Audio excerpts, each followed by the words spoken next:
Saudara, lebih dari 24 jam kota Bekasi lumpuh terendam banjir. Selain permukiman, banjir juga meluluhlantakkan pusat perbelanjaan dan rumah sakit. Banjir tahun 2025 ini disebut yang terparah dibandingkan tahun-tahun sebelumnya. Turun, Pak! Turun! Bang! Turun! Inilah detik-detik saat sebuah mobil terseret arus banjir. Warga yang melihat langsung berteriak dan meminta pengemudi segera turun dari mobil untuk menyelamatkan diri.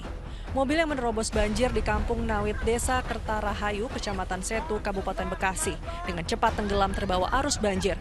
Beruntung pengemudi mobil masih sempat menyelamatkan diri. Ya, dia nekat nerobos air kenceng. Udah dibilangin dari sana, dari sini udah dibilangin. Tapi dia nekat nerobos terus. Di Jalan Raya Pekayon, mobil. Tidak hanya di kabupaten, banjir juga memutus sejumlah ruas jalan di kota Bekasi. Salah satunya Jalan Raya Pekayon yang menghubungkan wilayah Pekayon dan Jati Asih. Pengendara tidak bisa melintas karena seluruh ruas jalan terendam.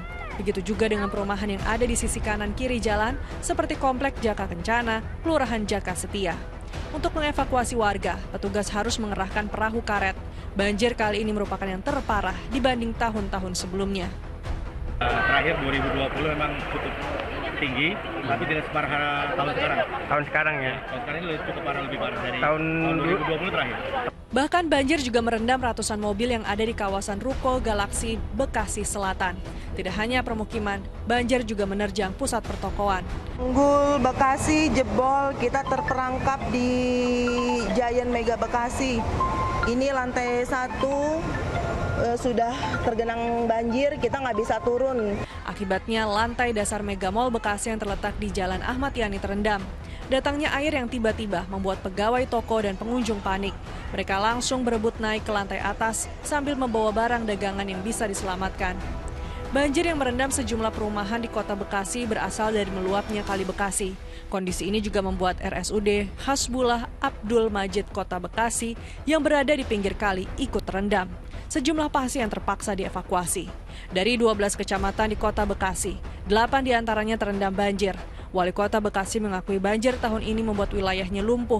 Masyarakat diimbau waspada karena banjir susulan diperkirakan akan terjadi dalam waktu dekat. Sudah disampaikan oleh BMKG bahwa ini akan ada curah hujan yang justru akan lebih besar lagi yang memasuki minggu kedua, ya, antara tanggal 11 dan tanggal 20. Jadi oleh karena itu tentu harapannya warga masyarakat untuk tetap waspada, untuk tetap bersiaga. Saat ini sejumlah warga terdampak banjir mengungsi ke rumah kerabat maupun posko-posko pengungsian. Namun tidak sedikit yang bertahan di rumah mereka sambil menunggu banjir surut. Awang Darmawan dan Rahmat Tubis melaporkan dari Bekasi, Jawa Barat.